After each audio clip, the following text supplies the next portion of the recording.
Some wrestling masks are awesome. Just think about Jushin Thunder Liger or Mankind's Twisted Leather Mess or Penta or Rey Mysterio, for goodness sake.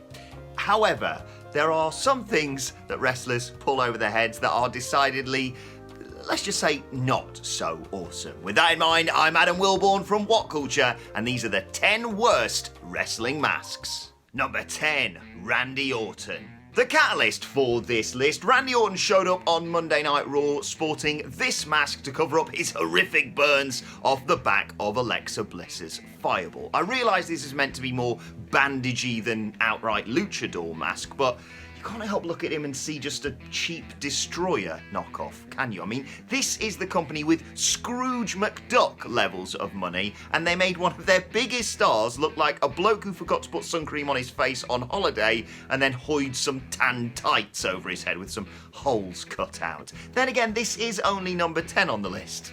It's going to get a lot worse. Number 9, Golga. See? Told you it was going to get worse. I mean, what colour is that? Turd brown? Toilet bowl beige? Oh, bollocks, I used to be over, but now I'm a laughingstock in a ridiculous wrestling faction going nowhere khaki. Look, I don't know what Big John Tenta and WWF were going for in 1998, but I think it's fair to say they missed the mark. It could actually be quite ominous and terrifying if done right. He looks like he's stretched some dead skin over his face, but in reality, this was a Cartman-loving gimmick in sodding sweatpants. The artist formerly known as Earthquake didn't stand a bloody chance with this get-up. Speaking of which, number 8, Aldo Montoya. Right, there's no getting around this one, is there? According to Bruce Pritchard, apparently the Portuguese man-o'-war Aldo Montoya was meant to be some sort of European football player who was going to kick balls about in the ring. Trust me, this makes me think of balls, just not in the way that you want. He looks like he's gone to his local sports store, bought a yellow jockstrap, pulled it over his head and gone, right, who am I wrestling tonight then? I mean, the WWF marketing machine tried to get behind him, but at the end of the day, he's got a glorified ball cup on his nose. Next, number 7, Max Moon. So I've got to be a little bit careful with this one, because it's fair to say Conan's got a bit of a checkered history with us here at What Culture. I don't know why, we're big fans of his, but yeah, here he is playing Max Moon, the character from outer space. I mean, he's a borderline Michelin man with his mum's undercrackers on his head, isn't he? Welcome to the new generation of silliness, folks.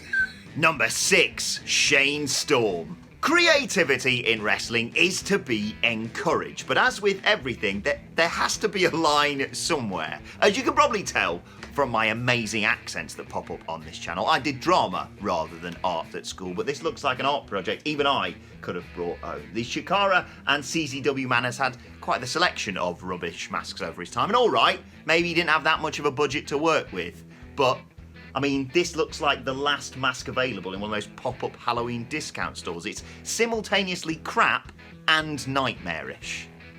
Although, it's no wackier than half the stuff you see in Chikara, to be fair. Number 5, the Johnsons. But at least Storm didn't have to literally play a walking penis. I mean, imagine that. You achieve your lifelong dream. You become a professional wrestler in a major company like TNA, and then you show up and they say, you and your mate, you're going to play Richard, Dick, and Rod Johnson with a manager who has a name that's related to plums or something.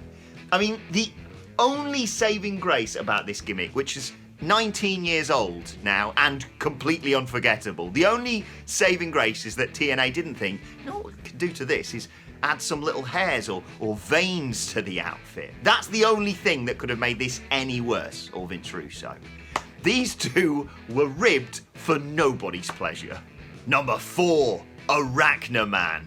Nowadays, wrestlers love cosplaying as their favourite superheroes because they're all massive bloody dorks, and yes, that's coming from me. But back in 1991, WCW decided to capitalise on the success of Marvel's Spider-Man by debuting Rachnaman, which was just Brad Armstrong in an ill-fitting mask and costume. But they thought they could get around some of the inevitable legal issues of the fact this looks like a knockoff you'd buy at a sodding car boot by going, well, you see, Spider-Man, he's red and blue. This guy is yellow and purple. Yes, he does have spiderweb all over the costume just like Spider-Man, but I'm sure it'll be fine. Yeah, it wasn't.